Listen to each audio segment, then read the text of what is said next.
Hello दोस्तों, आप लोग कैसे हैं। आशा करते हैं आप लोग ठीक होंगे। आज हम क्लास 8 का चैप्टर नंबर 2 देखेंगे। भारत में कृषि एवं सिंचाई। ठीक है, कृषि क्या होती है। कृषि जैसे हम फसल बोते हैं, फिर काटते हैं, फिर अनाज को घर पर लाते हैं, यही क्या है, कृषि है। सिंचाई क्या है, जैसे हम पौधों को पानी देते हैं, फसलों को पानी देते हैं, सब क्या है, सिंचाई है। ठीक है, चलो देखते हैं। आपने अपने गांव में, कस्बे में, अपने घर और पास पड़ोस वालों को खेतों पर जाते देखा होगा। क्या आप जानते हैं कि वह लोग खेतों में क्या करते हैं। क्या कभी आप अपने पिता या भाई के साथ खेत पर काम करने, जैसे फसल बोने, काटने या अनाज लाने जाते हैं। यह आपके घर या पास पड़ोस वालों का व्यवसाय है, जिसे हम कृषि कहते हैं। क्या कहते हैं, कृषि कहते हैं। सब फसल बोना, काटना और अनाज लाना क्या है, एक व्यवसाय है, जिसे हम कृषि कहते हैं। कृषि हमारे देश का सबसे पुराना और महत्वपूर्ण व्यवसाय है। कृषि क्या है, हमारे देश का सबसे पुराना और महत्वपूर्ण व्यवसाय है। यह हमारे देश के आर्थिक विकास में बहुत महत्वपूर्ण है। हमारे देश के आर्थिक विकास में कृषि का बहुत बड़ा योगदान है। क्या आप जानते हैं, देखिए, कृषि से तात्पर्य केवल खेती या फसलें उत्पन्न करना ही नहीं होता है। कृषि के अंतर्गत पशुपालन, मुर्गी पालन, मधुमक्खी पालन, रेशम कीट पालन, झींगा पालन, बागवानी और मत्स्य पालन भी आता है। कृषि के अंतर्गत और क्या क्या आते हैं, पशुपालन आते हैं, मुर्गी पालन, मधुमक्खी पालन, रेशम कीट पालन, झींगा पालन और बागवानी और मछली पालन। ठीक है, मनुष्य अपनी आवश्यकताओं की पूर्ति के लिए जिन पौधों को उगाता है उन्हें फसल कहते हैं। मनुष्य जो है अपनी आवश्यकता की पूर्ति के लिए, दैनिक जीवन की जरूरतों को पूरा करने के लिए, ठीक है, जिन पौधों को उगाता है वो क्या है, फसल है। पशुपालन के अंतर्गत पशु पक्षी भी शामिल हैं। पशुपालन के अंतर्गत पशु पक्षी भी शामिल हैं, जिन्हें मनुष्य अपने उपयोग के लिए पालता है। वानिकी और मत्स्य पालन को भी कृषि के अंतर्गत रखा जाता है। वानिकी को और मत्स्य मतलब मछली पालन को भी कृषि के अंतर्गत रखा जाता है। सोचिए, सबसे पहले लोगों ने खेती करना क्यों प्रारंभ किया होगा। सोचिए और बताइए, सबसे पहले लोगों ने खेती करना क्यों प्रारंभ किया होगा। पुराने समय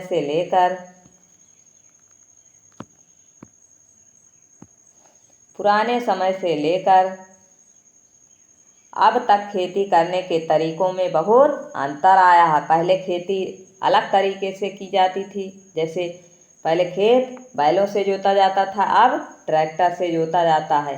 इसे जानने के लिए आप अपने घर या गांव के बड़े बुजुर्गों से पूछिए कि उनके खेती करने का तरीका क्या था। ठीक है,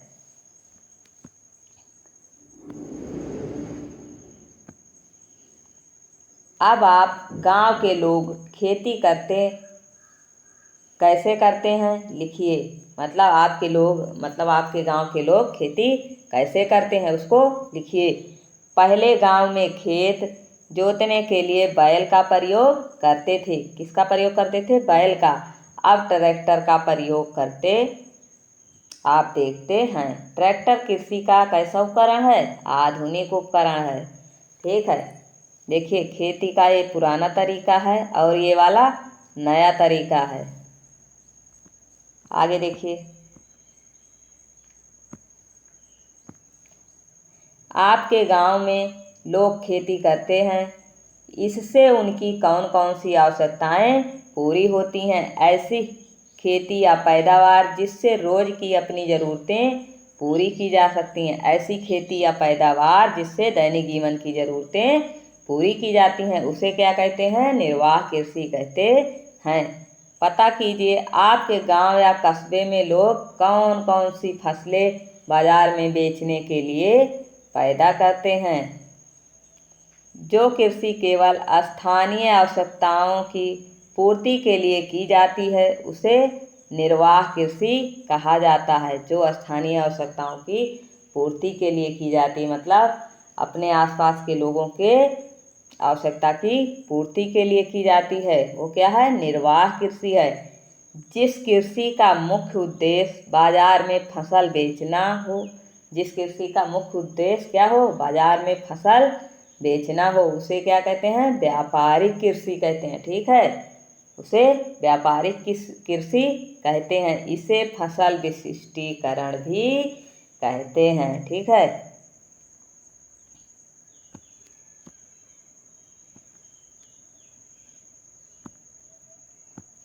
हमारा भारत एक कृषि प्रधान देश है। कैसा देश है? कृषि प्रधान देश है। हमारे देश में लगभग 55% लोग कृषि पर निर्भर हैं। कितने प्रतिशत? 55%। देश की कुल राष्ट्रीय आय का 17% कृषि से प्राप्त होता है। कितना प्रतिशत? 17%। विभिन्न प्रकार की जलवायु तथा विविध मिट्टियों के कारण देश में लगभग सभी प्रकार की फसलें उगाई जाती हैं। ठीक है, भारत में अनेक प्रकार की जलवायु हैं और विभिन्न प्रकार की मतलब अनेक प्रकार की अलग अलग प्रकार की मिट्टियाँ भी हैं। इससे इसमें सभी प्रकार की फसलें उगाई जाती हैं।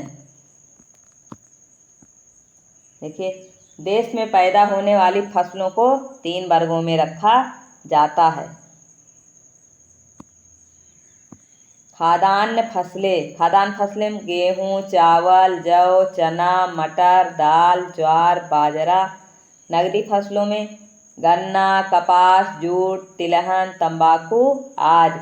पेय एवं बागानी फसलें चाय, कहवा, रबड़, गरम मसाले आदि।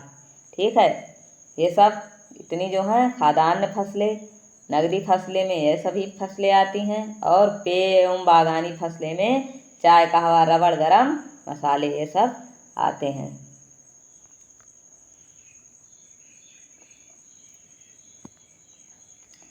अपने परिवेश में पैदा होने वाली फसलों की जानकारी करके अलग अलग वर्ग में इनकी सूची बनाइए।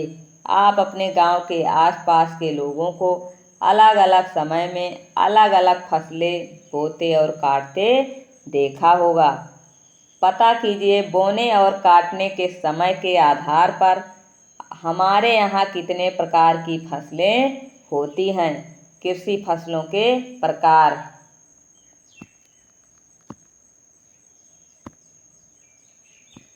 रबी की फसल।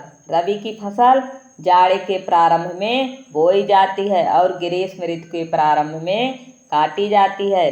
इसमें क्या क्या उगाया जाता है? गेहूँ, चना, जौ, मटर, सरसों, अलसी एवं राई।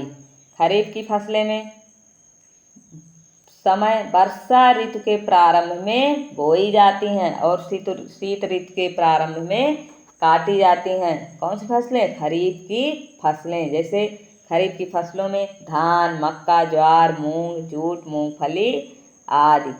जायद की फसलें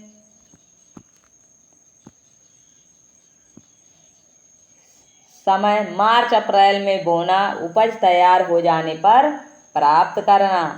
जैसे तरबूज, खरबूज, ककड़ी, सब्जियां आदि। मतलब मार्च अप्रैल में बोई जाती हैं। जब वो तैयार हो जाती हैं तो तोड़ ली जाती हैं या काट ली जाती हैं।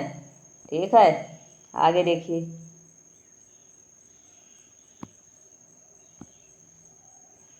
आइए अपने देश की मुख्य उपजों के विषय में जानें। ठीक है, आइए अपने देश की मुख्य उपजों जैसे चावल, गेहूँ, दाल, गन्ना, चाय, कॉफ़ी, कपास, जूट, ठीक है, आदि के विषय में जानें। देखिए, चावल प्रमुख उत्पादक प्रदेश, उत्पादक क्षेत्र एवं आवश्यक दशाएं। ठीक है, पश्चिम बंगाल, उत्तर प्रदेश, आंध्र प्रदेश, असम, बिहार, झारखंड में मतलब अधिक गर्मी और अधिक पानी की आवश्यकता होती है।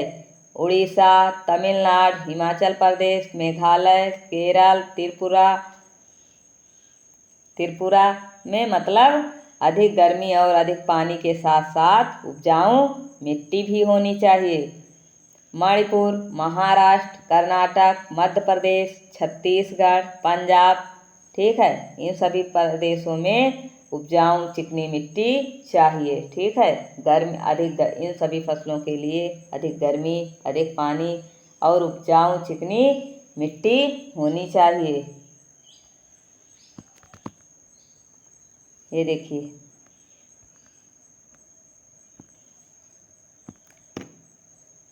भारत विश्व का लगभग 22% चावल उत्पादन करता है। चीन के बाद भारत का विश्व में चावल उत्पादन में कौन सा स्थान है? दूसरा स्थान है। भारत जो है विश्व के लगभग मतलब 22% चावल का उत्पादन करता है और विश्व में इसका कौन सा स्थान है? दूसरा स्थान है।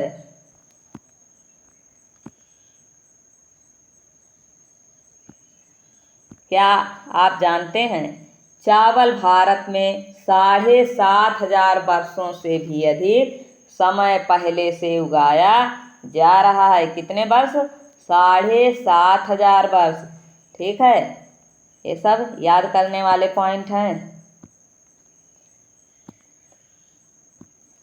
गेहूं प्रमुख उत्पादक क्षेत्र, आवश्यक दशाएं। ठीक है, उत्तर प्रदेश, पंजाब, मध्य प्रदेश, हरियाणा। ठीक है, दोमट मिट्टी, सामान्य वर्षा। ठीक है, इसलिए सिंचाई की आवश्यकता होती है। राजस्थान, महाराष्ट्र, देखिए उत्तर प्रदेश, पंजाब, मध्य प्रदेश, हरियाणा और राजस्थान, महाराष्ट्र। ठीक है, इसमें दोमट मिट्टी, सामान्य वर्षा, सिंचाई और पकते समय अधिक गर्मी की आवश्यकता होती है। ठीक है, जब गेहूं पकता है तो उसको अधिक गर्मी की आवश्यकता होती है। देखिए, विश्व के गेहूं उत्पादन देशों में भारत का चीन के बाद दूसरा स्थान है। भारत में उत्तर प्रदेश राज्य का गेहूं उत्पादन में प्रथम स्थान है। ठीक है, ये कह रहा है कि मतलब विश्व में गेहूं उत्पादन में भारत का दूसरा स्थान है, लेकिन उत्तर प्रदेश में जो है प्रथम स्थान है।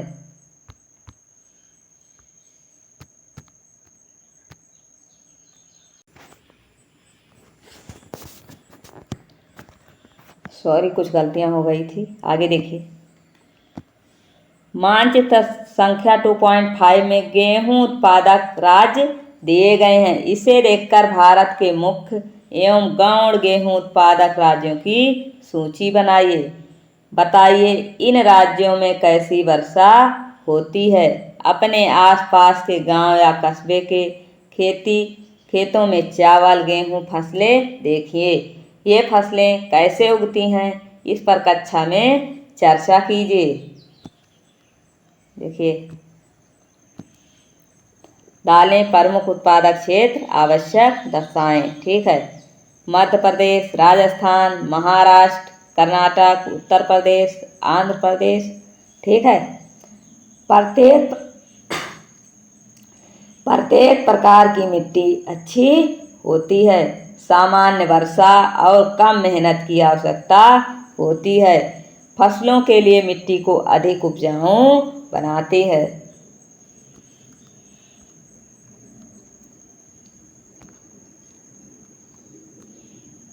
देखिए, गन्ना प्रमुख उत्पादक क्षेत्र कौन कौन से हैं और आवश्यक दशाएं कौन कौन सी हैं। उत्तर प्रदेश, महाराष्ट्र, कर्नाटक, तमिलनाडु, पंजाब, हरियाणा, बिहार, झारखंड, गुजरात। उपजाऊ मिट्टी होनी चाहिए और गर्म जलवायु होनी चाहिए। ठीक है, किसके लिए? गन्ना के लिए।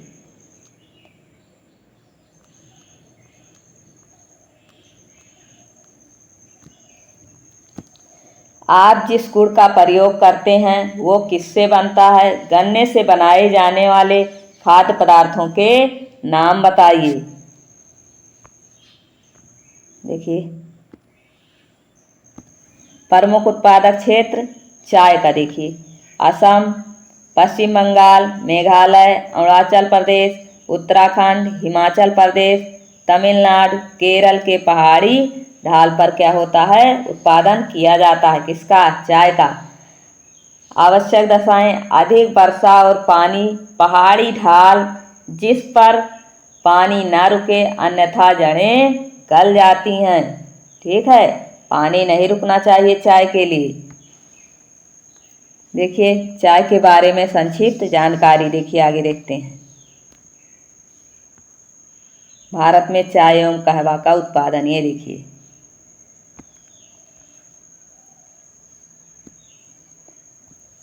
कहवा या काफी भी चाय की तरह एक पेय पदार्थ है। ये सब पीने वाले पदार्थ हैं। इसके मुख्य उत्पादक क्षेत्रों को भारत के मानचित्र 2.9 में देखिए और चाय उत्पादक राज्यों की सूची बनाइए। बताइए, मैदानी भागों में चाय की खेती क्यों नहीं होती है?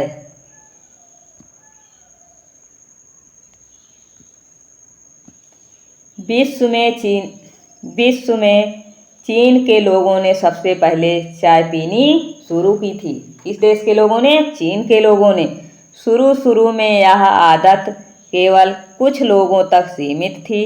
प्रारंभ में इसे औषधीय पेय भी समझा जाता था।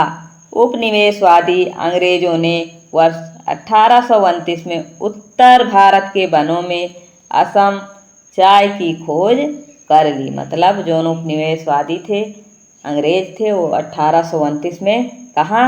उत्तर पूर्व भारत के वन में क्या किया? असम चाय की खोज कर ली। चाय के बड़े पैमाने पर खेती को चाय बागान या चाय बागानी कृषि कहते हैं। मतलब अगर चाय अधिक मात्रा में उगाई जाए तो उसका नाम चाय बागान या चाय बागानी कृषि भी कह सकते हैं। आगे देखिए,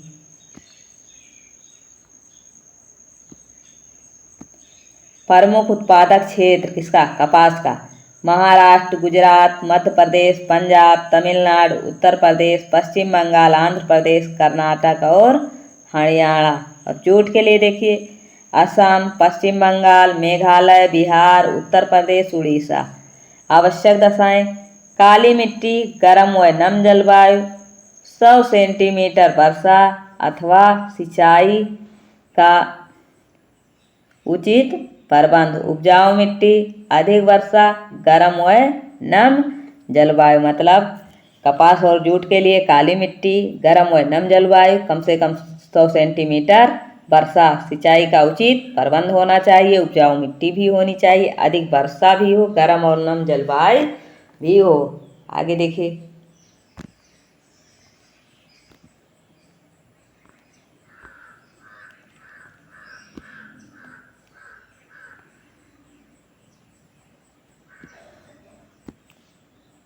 कपास, महाराष्ट्र, गुजरात, मध्य प्रदेश, पंजाब, तमिलनाडु, काली मिट्टी, गर्म व नम जलवायु होनी चाहिए। किसके लिए? कपास के लिए। कहाँ कहाँ हुआ है? महाराष्ट्र, गुजरात, मध्य प्रदेश, पंजाब, तमिलनाडु। इसके लिए काली मिट्टी होनी चाहिए। कपास के लिए कौन सी मिट्टी? काली मिट्टी होनी चाहिए और गर्म व नम जलवायु। ये प्रश्न बहुत पूछे जाते हैं, बहुत इम्पोर्टेंट है। ठीक है, बताइए, कपास हमारे किस किस काम आती है? जूट से क्या क्या बनाया जाता है? राष्ट्रीय आय। राष्ट्रीय आय किसी राष्ट्र में एक वर्ष के दौरान उत्पादित वस्तुओं व सेवाओं का सकल कुल मूल्य होती है। यह किसी भी देश के विकास के स्तर को बढ़ाती है। राष्ट्रीय आय क्या होती है? देखिए, राष्ट्रीय आय एक वर्ष के दौरान उत्पादित वस्तुओं व सेवाओं का कुल मूल्य होती है। नगदी फसल किसे कहते हैं? दूसरों के उपयोग अर्थात विक्रय बेचने के लिए उत्पादित फसल जिससे नगद आय की प्राप्ति होती है। इसका उपभोग कृषक स्वयं नहीं करता है। मतलब ऐसी फसलें जिसको बाजार में बेचता है, जैसे गन्ना क्या है? नगदी फसल है, बाजार में बेचता है और उससे नगद पैसे पाता है। आगे देखिए, उसे क्या कहते हैं? नगदी फसल कहते हैं। कभी बाढ़ आने पर तो कभी सूखा पड़ने पर खेती नष्ट हो जाने का भय रहता है। अच्छे बीज और खाद का समय से न मिलने की समस्या का भी सामना करना पड़ता है। छोटे छोटे बिखरे हुए खेतों के कारण किसानों को कृषि कार्य करने में कठिनाई होती है। कभी कभी पशुओं में बीमारी फैलने से कृषि कार्य बाधित हो जाता है। नहरों में समय से और पर्याप्त पानी न होने पर फसल उत्पादन पर प्रतिकूल प्रभाव पड़ता है। यही सब हमारी कृषि की समस्याएं हैं। क्या समस्याएं हैं? कभी कभी बाढ़ आ जाती है तो कभी सूखा पड़ जाता है, कभी समय से खाद नहीं मिल पाती है, अच्छे बीज नहीं मिल पाते हैं, ठीक है, और कभी कभी पशुओं में बीमारियां भी आ जाती हैं। ये सब क्या है? कृषि की समस्याएं हैं।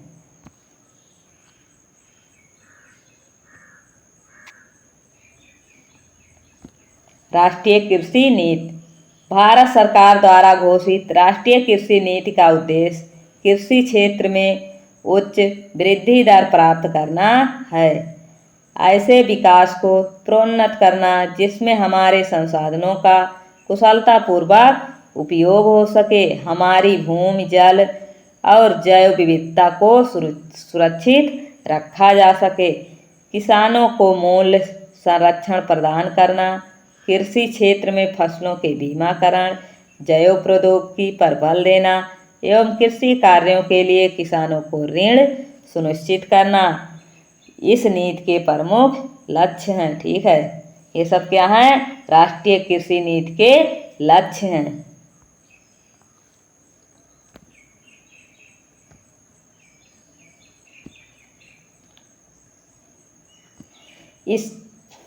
इसके अतिरिक्त भी कोई कृषि संबंधी समस्या है जिसका आपके क्षेत्र के लोगों को क्या है? सामना करना पड़ता है? पता कीजिए। कृषकों को अपने व्यवसाय से संबंधित कठिनाइयों से निपटने के लिए सरकार ने निम्नलिखित व्यवस्थाएं की हैं। पैदावार की उचित दर प्रदान करने के लिए अनाजों फसलों की खरीद की न्यूनतम दर सुनिश्चित की जाती है।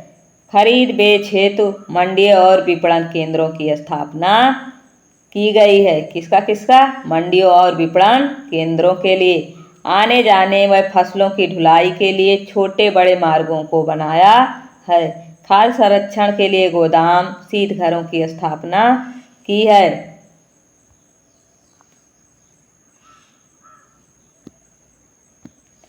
किसान क्रेडिट कार्ड बनाकर किसानों को ऋण उपलब्ध कराना, विभिन्न प्रकार की फसल बीमा योजनाओं का संचालन किया जाना। आप किसान क्रेडिट कार्ड और फसल बीमा योजना के बारे में जानकारी करके शिक्षक से उस पर चर्चा कीजिए। चकबंदी क्या होती है? आपने अपने घर या आस पड़ोस में चकबंदी की बात सुनी होगी। क्या आप जानते हैं चकबंदी क्या है? आइए जानें।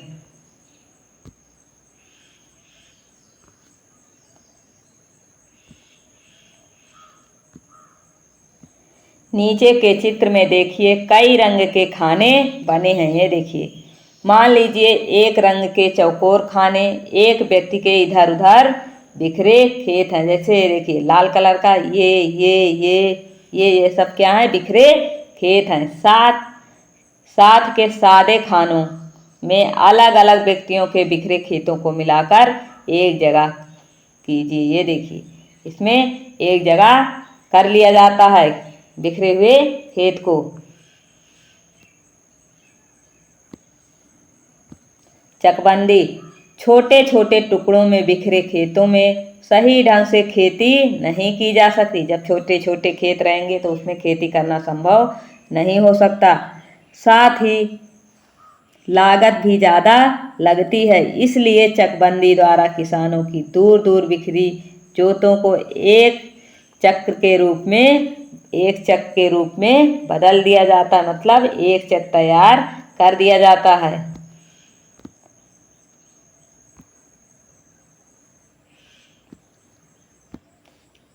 आपने देखा कि बिखरे खेत एक जगह करने पर एक व्यक्ति के खेत एक साथ से बड़े बड़े खेत हो गए।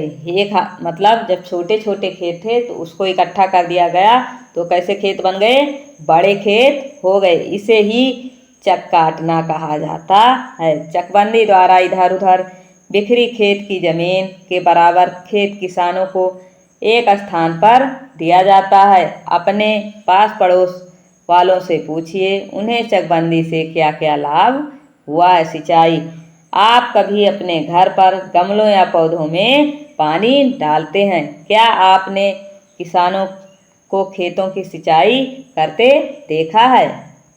देखा है किसी ने? ये देखिए,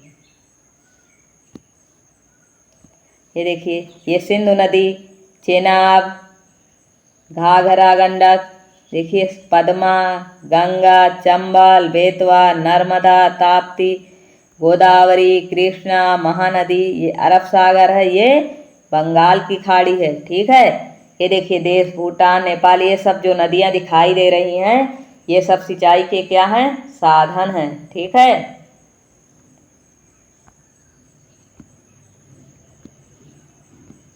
आपके गांव में सिंचाई के कौन कौन से साधन हैं? कृषि के लिए सिंचाई बहुत आवश्यक है क्योंकि भारत में वर्षा की मात्रा और समय दोनों ही अनिश्चित व असमान है। साल में अच्छी फसल और एक से अधिक फसल उगाने के लिए सिंचाई की आवश्यकता होती है। ठीक है, मतलब वर्ष में एक फसल या एक से अधिक फसलें उगाने के लिए किसकी आवश्यकता होती है? सिंचाई की आवश्यकता होती है। आगे देखिए, कुएं और तालाब सिंचाई के प्राचीन साधन हैं। दक्षिण के पठारी भागों में तालाब अधिक हैं। आजकल अधिक मात्रा में पानी प्राप्त करने के लिए नलकूप बनाए जाते हैं। मतलब आजकल जो है नलकूप की मतलब स्थापना कर दी गई है। सरकार द्वारा पंचवर्षीय योजनाओं के द्वारा नहरें बनाकर सिंचाई की सुविधा की गई है। देश में विभिन्न नदी घाटी परियोजनाओं से नहरें निकाली गई हैं। उत्तर भारत में नहरों द्वारा अधिक सिंचाई की जाती है। उत्तर भारत में नहरों द्वारा क्या होता है? अधिक सिंचाई की जाती है। अपने देश में सिंचाई के साधनों का वितरण 2.13 में देखिए, अभी दिखाए थे ना। देखिए ये चित्र, देखिए इतना भाग जो है किससे सींचा जाता है? नहर से। ठीक है, और ये बड़ा सा भाग कुआं और नलकूप से सींचा जाता है और ये छोटा सा भाग तालाब से, ये अन्य जगहों से इसकी सिंचाई की जाती है। सब क्या हैं? सिंचाई के साधन हैं।